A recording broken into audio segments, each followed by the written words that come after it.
I'm Callie Lewis. You're watching Geek Brief TV. I don't know about you guys, but this is one I've been waiting for.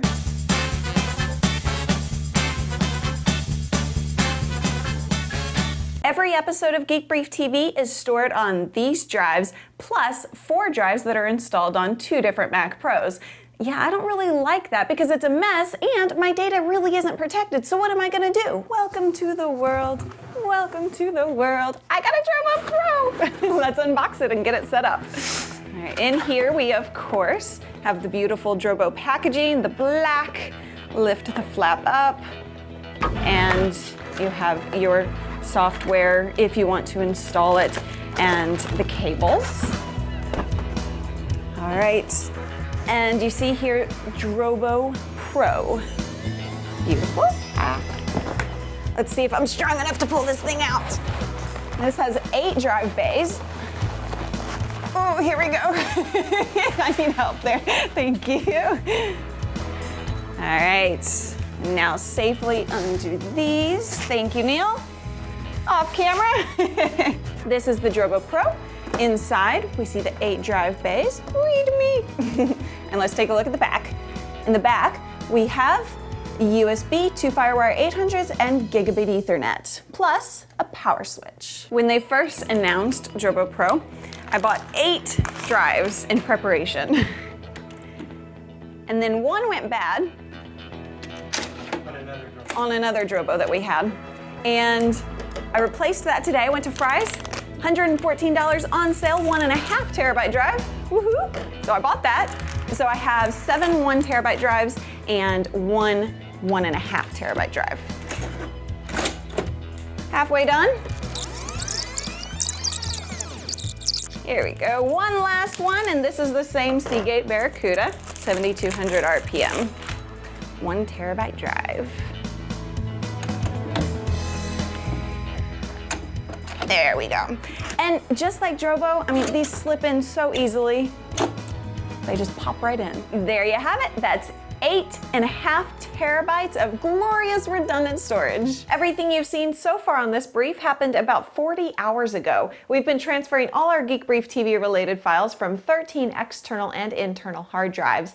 One of the Western Digital MyBooks had failed, which means I have to take it to TaylorMark for data recovery. I'm not worried, they're good at getting data back, but 78 master copies of GBTV are missing. Most of those are on the damaged drive, so I'll let you know if we're able to get those back. When we were done copying all those files this afternoon, Drobo Dashboard says I have 6.2 terabytes of storage capacity. I filled up 2.02 terabytes, so I still have 4.17 terabytes before I need to increase capacity. By that time, the price of 2 terabyte drives will have dropped significantly, so this Drobo Pro should take care of the storage requirements of Geek Brief for the next several years. So why did it take 2 days to copy all those files? Is the Drobo Pro slow? No, not one bit. It's by far the fastest Drobo so far, especially when I used it to copy directly from a Mac Pro using the iSCSI Ethernet option. The thing that slowed us down was the 3 external hard drives that only had USB ports. It took 5 or 6 hours to transfer those drives, which each had about 450 gigabytes of data. The drives with FireWire 400 and FireWire 800 were of course much zippier. Now the thing I want to point out with Drobo Pro is the thing that was new to me, iSCSI.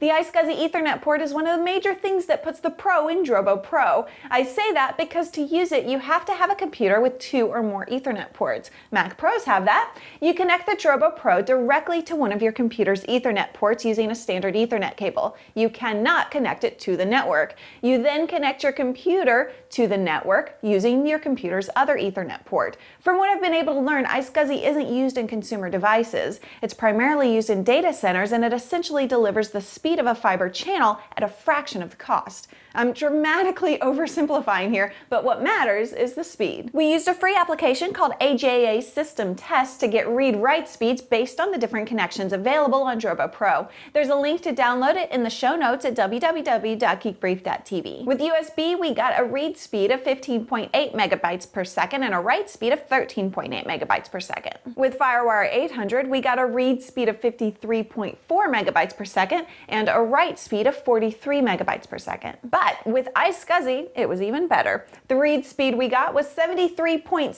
megabytes per second, and the write speed was 78.7 megabytes per second. So here's the question, why am I so excited about Drobo Pro? Well, number one, I asked them to build it. I have two wishes. I would love, love, love a Drobo Pro with 6 or 8 drive bays with FireWire and eSATA. If you're a regular computer user or a small business, Drobo is a perfect storage solution. That's how I use mine, but I'd love to keep all our video archives safely protected on a Drobo, and for that I need more drive bays. I wasn't alone. Lots of photographers, video professionals, and small businesses wanted one too.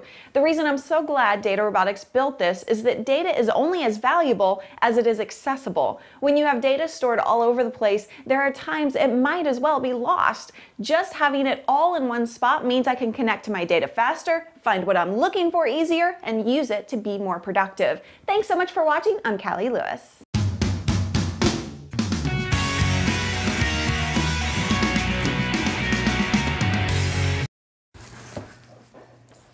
It's a boy. It's a boy.